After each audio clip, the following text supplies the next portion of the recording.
Hey Jay, what's going on, man? How you doing, Tom? Hey, good. So today, I'm with Jay from Volunteer Audio, and my Street Glide is about to get an upgrade. Watched that video last time. You remember that Jay here was telling me that he had some plans for my bike. The stock Harley-Davidson radio, we know is terrible. What do you have planned for today? All right, so we took some time. We've read through your comments. Tal has decided to keep his radio. He has the factory Harley GTS radio. It has Apple CarPlay, it has Android Auto, it has nav, it has most of the features that someone would want. We're going to try to take care of the problems though. Right. So we don't have good tight bass, our high range, our treble is very lacking, and we don't have nearly enough volume. he said very lacking, guys. It's horrible.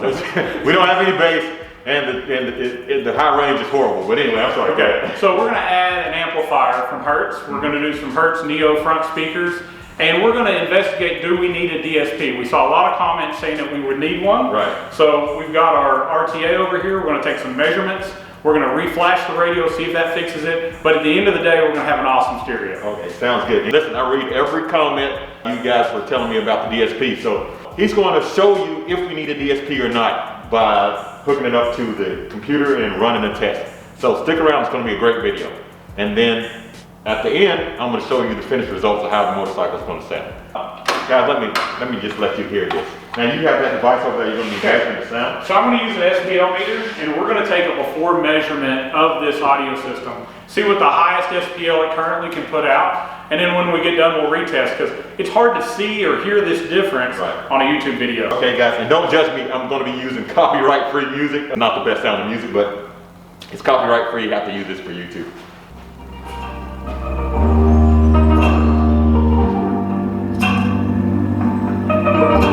Now that is about halfway. You want me to go higher than that?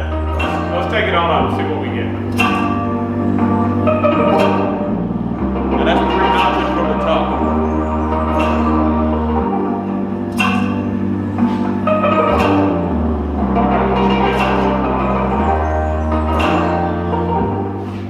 All right, so you know we've got a mic set up and it's on a hold feature, so it's going to only keep the highest measurement. We actually only got 92.4 dB. Now, Tal, when you were talking a few minutes ago, I saw 97 dB just from you talking.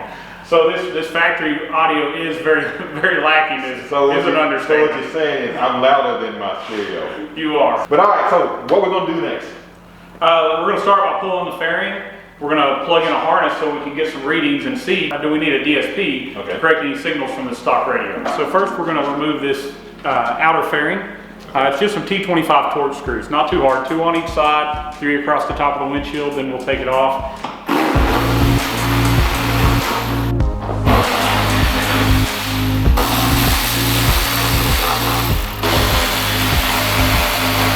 Move this side, have you hold it while I remove this. Okay. Windshield. Let's bring it forward and disconnect your headlight. Set this to the side. We're going to unplug the main Harley connector. We actually have a harness that tees in here to add on our amplifier, but it's also going to give us a good source to pull that factory signal, feed it through our RTA, and see if we need a DSP, if there's anything we need to correct. Okay, so by doing this, we're not going to cut any wiring in the bike. That's very, very important if you have a warranty, because Harley's one of the few companies that will void your warranty if you cut any of the wires. So, now, I don't think Tal's got much of a warranty left with all his upgrades, but having this harness plugged in is going to give us our input and output wires for our amplifier. Now, at Volunteer Audio, we're going to fabricate this harness already made into an HMP40 amplifier, so if later you decide to do this on your own, you can order it from us and all this work will already be done. Some people may not buy their amplifier and have us install it. So if you want to do this on your own, we definitely want to encourage you to take those steps. I want you to have, at the end of it, I want you to feel that accomplishment. But we also don't want you to get upset with all the work. So we're going to pre-make this harness to make it a lot easier on you. We're going to run power from our battery up, plug this in, mount our amp, and we're going to be good to go. Sounds good. We've hooked up our audio control RTA to the bike. I'm playing a pink noise track. So what pink noise is, for the people who don't know, it sounds like static if you're listening to it, but it's all the frequencies played at the same time, at the same level. So ideally, this graph, which is showing our frequencies of our audio, would be flat. Okay. If it was flat, we would have the same source as if we replaced the radio with, say, a Sony radio. there's a few things Harley's done here that people don't take into account. So a lot of people said use a DSP. With a DSP, I can grab each one of these frequencies and I can adjust them up and down by boosting the signal or taking the signal away. Right. So on your particular bike with this GTS radio, and it's flashed factory for just 2 speakers and no amp, we have a pretty flat range from 200 hertz to 20 kilohertz. So that's the vocals of most female singers, all the way up into our treble and our cymbals. Now as we come down from that though, and we get to 160 hertz, we see a slight bump. At 125 hertz to 50 hertz, we have this huge boost that Harley's done to give you more mid-bass. Now 50 is almost into sub-bass range, and we've got these small factory 6.5s. So that's why it's so distorted at higher volumes on this factory system. If we just use the DSP, which a lot of people say we want a DSP, we got to take into account something else. So Harley's boosted this bass, but we're sitting here and our motor's not running. Right. They're pretty smart. They know when it's running, and they change this EQ curve. So as soon as we fire the bike up and it's running, we get a completely different curve here. So if I hook the DSP up and I went through all the process of boosting this and turning this down, we made it beautiful here. When you fire your bike up and you go to leave, it's all going to be messed up because they're going to boost different areas and change it. So what we found though is if we take a techno research tuner and we reprogram the factory radio as if we had the Boom audio system with 2 amps, it gets rid of this big peak. We don't have to use a DSP, which simplifies the installation greatly. Also turns off this EQ change when we run our bike. So the Boom audio 2 amp system sounds good sitting still and going down the road. I'm going to flash this stock radio now to as if you had the Harley Boom audio system. But I'm going to do the one that has 2 amps, and we're going to specifically pick that one because it does away with that DSP change inside the radio between running and not running. We're going to do this, and we're going to see what our results are. Let's flash it here. So it's connecting to our bike. All right, so it says pass. We're going to go through an ignition cycle process, disconnect from the ECM, and let's retest this radio. All right. All right, Tal. So we just took our techno research tuner and we flashed our radio. These are our results. So I turned on our rear speakers, and that seems to be functioning fine. But if you look at this RTA graph, this is great. From 80 hertz to 160 hertz, where we were before really had this large peak, and we were going to have a hard time adjusting that out. We have this good, relatively flat curve. It's slightly boosted in the vocal range, which is going to be fine. It's going to sound good going down the road. This is without a DSP. We also made it where when we start our bike up, we're going to get these same results. So now if we wanted a little more bass or a little more high, which both are slightly down, all we have to do is adjust that in our radio. So there's no need for a DSP is what you're saying. In this case, there's no need for a DSP. So I've seen a lot of people say, you need a DSP. And I don't know if everybody understands exactly what it's for. A DSP's job is to correct a bad signal. Okay, so we're trying to correct something because our amplifier is going to amplify that signal. So if it's bad, we're amplifying something really bad. It would have been way worse if we'd have left it alone. But with the DSP, it requires special tools like you see here in RTA to be able to see what we've done with our DSP. It also requires somebody to have pretty in-depth knowledge on how to adjust them. We can make a car sound amazing with a DSP, and there are definitely bikes that do need them. But with this new GTS radio, as long as we flash it to the Boom 2 amp system, I think this is a great result. What we have seen is if we're willing to flash the radio, we end up with a pretty good straight curve. We're never going to get a lot of bass in the range where the factory radio is already trying to boost it. But there are people that use DSPs in sound-off competitions to boost the signal into the amps because they're running multiple amplifiers, bigger batteries. But the average rider, this is going to sound wonderful, and we're not going to have to worry about a DSP going bad. We don't need extensive knowledge on how to tune it. And I can ship a product that sounds great to the customer. But I hope this answers some questions beyond just, we saw somebody use a DSP. And why would we use a DSP? So it's there to fix a problem. Right. Currently, we don't have a problem. I can't wait to hear the finished results of it. Yeah, I'll get an amp in, get some speakers in, we'll get you back over here, redo it on the RTA, see how loud it is, Okay. see if we had a big increase. All right. I think you'll be happy though. All right, sounds good. I'll see you in a minute. Right, yes sir. Thank you. So first we're going to remove these speaker pods. We're going to do it in that order because if I put my amp in, we're going to have a lot harder time getting to the fasteners. So I'm going to take this vent off using T25 torque stick.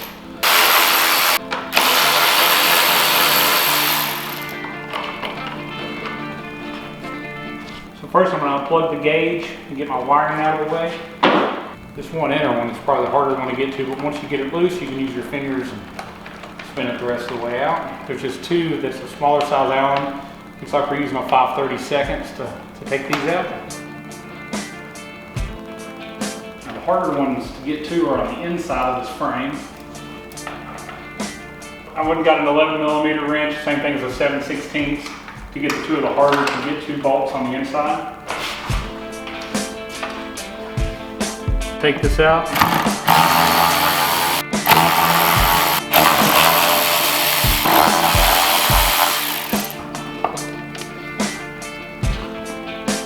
All right, so let's check out our Hertz speakers, get them unboxed, and we'll compare them to our Harley speakers.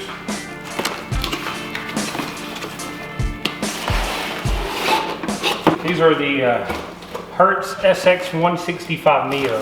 So they also have a Neo magnet. It's going to stay real light, very efficient. What I really like is these were developed specifically for Harley. So we have a speaker that has the same size mounting hole, and we have the same size terminals. But see how much larger, even it being a Neo magnet, this is a lot larger magnet than the factory one. Another thing to look at is look at the size of this cone. They call this a 6.5. That's not even a 5-inch speaker, and look at the size of our 6.5-inch replacement. We have a lot more cone area, so we're going to get a lot more volume out of it. We've got a lot bigger tweeter. Let's get it in, and in a little while we'll see how big a difference it makes in the sound.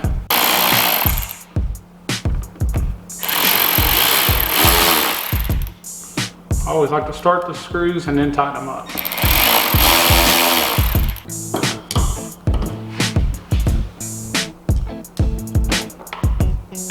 So I just want to make sure we're clear on which terminal is which. So the black terminal is our negative terminal. It's also indicated with a black stripe down the wire.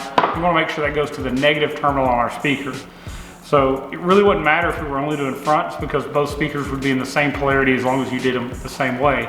But hopefully later Tal will let us add the rear speakers and the lids to it. And we want to make sure that all of our speakers are correct in polarity, which will give us a lot better bass response. So the black terminal goes to the negative terminal. And then the smaller terminal, which is a clear or white, goes on our positive. And then we just bolt it back in, just like we took the other one out. So we're going to unbox our amplifier. We're using a Hertz Power Sports HMP 4D. It's a 600 watt amp. I'm going to go ahead and wire it in hopes that later Tal lets us do his rear speakers. I'm going to wire it up as a 4-channel amplifier. So we turned on our rear out on our radio, so we'll be feeding the signal into the amp, and all we'll have to do later is tie to our backbone harness and run it to the rear to add those rear speakers on. So this is a very efficient amp. I talked to Tal quite a bit about his desires. He's got heated gear, he's got a bunch of LED lights. We didn't want to go something way too big and pull way too much current, because we're not looking to upgrade the stator or the charging system currently. So I'm going to take this amplifier, and to install it, I'm just going to clean the back of it, and I'm going to apply a very large piece of industrial Velcro. Make sure if you do this, if you use Velcro or any other kind of two-way adhesive, that you always clean both the amplifier and the plate where it's going. Let all of that evaporate off, and then you can stick your Velcro to it. Now this Velcro comes in our amplifier kit. You can also source it at Home Depot and those places. So let's stick it to the bike. I've already pre-cleaned the plate above the radio. So before I actually mount the amplifier down, I'm going to take the plate off that we're going to need to adjust all of our settings later. If I don't take this off now, we're just going to mount it to unmount it. So I pre-cleaned this surface with our alcohol just so we have a good place to stick the amp. The amp's just going to sit on this plate right above the radio. It's going to give us good access to set our gains later. All right, our amp is on. Now let's get to doing the wiring. Now our amp has RCA inputs. They have these protective marine covers. Always cut them off. I'm going to heat shrink over this to make sure they don't come unplugged and make sure that water doesn't come in and corrode our connections. For the pre-made harness, we already have RCA connections that we've applied for our input side of our amp. I know this looks long, but we're going to get all this tucked in and zip tied up and out of the way. So we have our front. Our front's going to be signified with our white and gray connectors, and rear input to the amp are going to be the green and the purple. So white is going to go to the white on the front side, gray to the red, and on the back side we're going to go green to the white, purple to the red. That's going to keep our left and right correct and our front and rear fade correct. cover each one of those connectors evenly. Try to get the same amount of tube on both sides. This is going to insulate our connectors so we don't have any shorts, but at the same time it's going to make them watertight so we don't have any future corrosion. Whether you crimp or solder, you always want to heat shrink it at the end. Then we'll wrap it back up with this Tessa tape. This is the exterior grade Tessa tape. This is the same exact tape that's used on all the factory harnesses. So at this point we have our input side of our wiring is connected, heat shrunk Tessa tape. We've also took the output side of our amp and it's connected back to the factory speakers through our T-harness. We're even wired for rear speakers, so later, if Todd wants rears, we're simply going to plug into this harness, run it to the back, and put some lids on it. Definitely leave some comments. Let's see if we can get him to do a little bit more after we get done. Next step, I'm going to pull the gas tank and we're going to run our power wire and our ground wire from our battery up to our amp. So we're going to remove 4 13mm bolts, 2 from the front of the gas tank, 2 from the back. Disconnect our fuel sending unit, our vent for our gas tank, and our return line, and then we're going to disconnect our fuel line. We're doing that so we can take the gas tank off to run our power and ground up this backbone of the bike to do this the right way.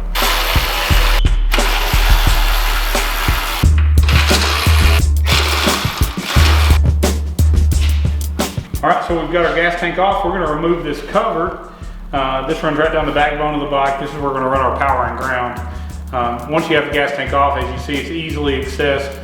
There's little clips on each side. We're going to pop those loose, cut this one piece of tape, and then we'll route our wiring.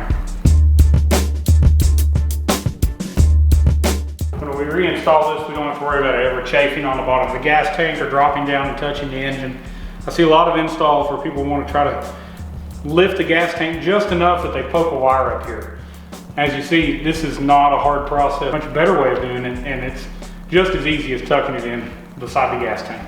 We're going to be running a 10 gauge power and ground. This is part of our EFX amp kit for Harleys. It has a waterproof fuse holder already covered in this nice covering here to keep our wires together, and they're both already cut to 6 feet to the same length. This is oxygen free copper wire, not aluminum. You got to be really careful when you buy wire on the internet that you do not get aluminum wire. They'll call it copper clad aluminum and it will look just like copper, but it doesn't carry nearly enough current. So we're going to feed this right up with the factory wiring into behind the fairing. I'll wait and connect it to the battery at the end once we've had all of our connections made.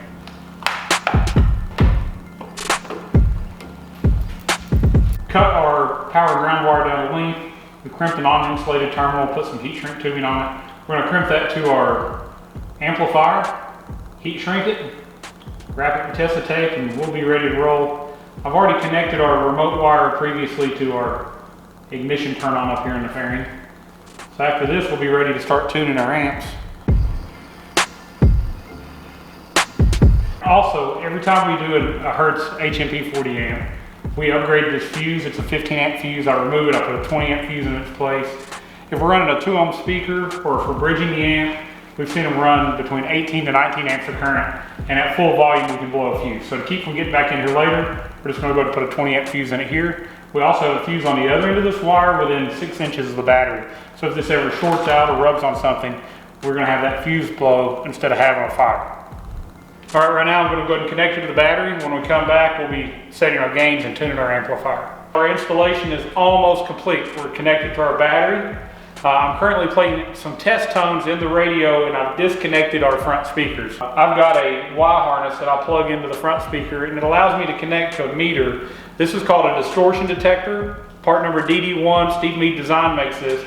This is the easiest and the best way we found to set an amplifier.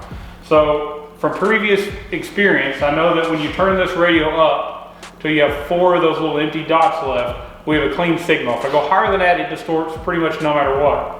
So I've got my radio turned up all the way to the point that I only have 4 dots left, and I'm playing a negative 5 dB, 1 kilohertz track.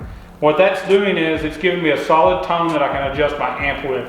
What I'm going to do is I'm going to watch this. As you see here, I've got a blue light on saying it sees my 1 kilohertz note, and I'm going to adjust my gains until I get a red distortion light, and then I'm going to turn it down slightly. Let's see how much we've got that we can go up before we get that. See that little red light flash? As soon as we see that light on, We got to quit turning it up. So let's see if we can. There it is. See, it's on. We're going to back it up just slightly so that light goes back off. Now we have now set our amp where we're going to get the maximum power without distortion at that volume level on the radio. So in the future, Tom knows I can go to where I have 4 empty dots. I wish there was a number associated with the factory radio. Doesn't have that. And he knows that he can go all the way to that point and leave it there, and he doesn't have to worry about frying the amp, blowing the speaker. And we've got the maximum power. It's going to be a lot better. So we're done setting our amp. It was actually pretty simple, but I've done a little bit of work ahead of time. We had all of our files on a flash drive to plug in. This comes with a CD, so you will need to convert that over to a USB flash drive. All right, we're there. We're going to put the seat back on. We're going to reinstall the fairing. We're going to see how Tall likes this new system. I think it's going to be great.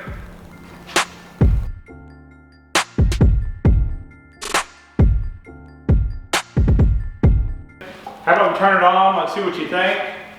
Okay, all right. Let's see if it's louder than it was. Let's see. It wouldn't take much. We'll try to get to the same song that we were on earlier. I've got the mic going, so we'll see how loud it is.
Definitely a whole lot louder than what it was. I mean, that's super loud. I'll never have it played that loud, but man, it sounds good.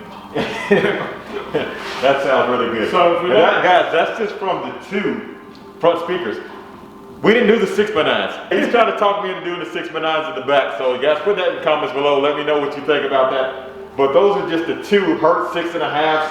What model are they again? These are the Hertz SX165 Neo. So they're a coax, so it's got a mid and a tweeter, Neo magnet, and they are so loud. Yeah. So I had our audio control RTA running, and we had it on SPO meter mode. Remember before, I think we were at 92.4 and you were talking about 97 back then? Yeah.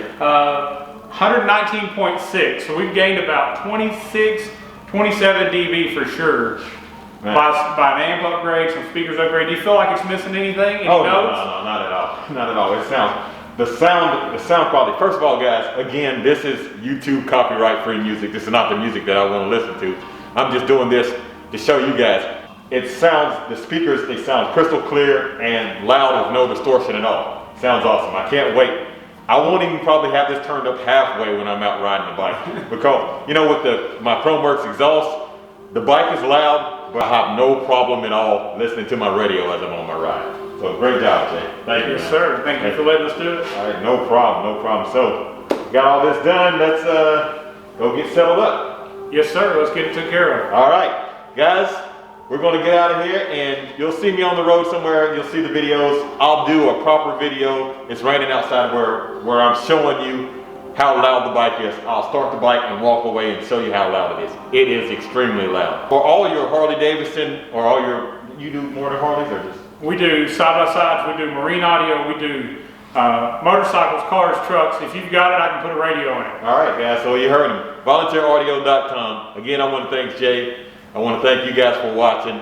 There will be another video uploaded. They're just starting their YouTube channel, Volunteer Audio. Check that out. It should be uploaded somewhere around the same time that this video gets uploaded. Guys, let me know. Should I do the 6x9s and the saddlebag lids? Let me know. Put it in the comments below. Jay's kind of trying to talk me into it. This is loud. It's way louder than I ever had, and it's way clearer than I ever even expected. Loud and clear. The 6x9s, I think, he says it'll give me a little bit deeper bass. We're gonna get some more low end, we're gonna get some more volume, and overall he's gonna have more of the, what we call club sound. You're gonna be surrounded by sound by putting them in the back. Okay. Well guys, if you think it's something I should do, make sure that you put that in the comments below. I want to thank you for watching. Don't forget to like, share, and subscribe. And as always, have a blessed day. And I'm serious, thank you. Are you a believer? Yeah. My ears, hey, am I a believer? I'm about death.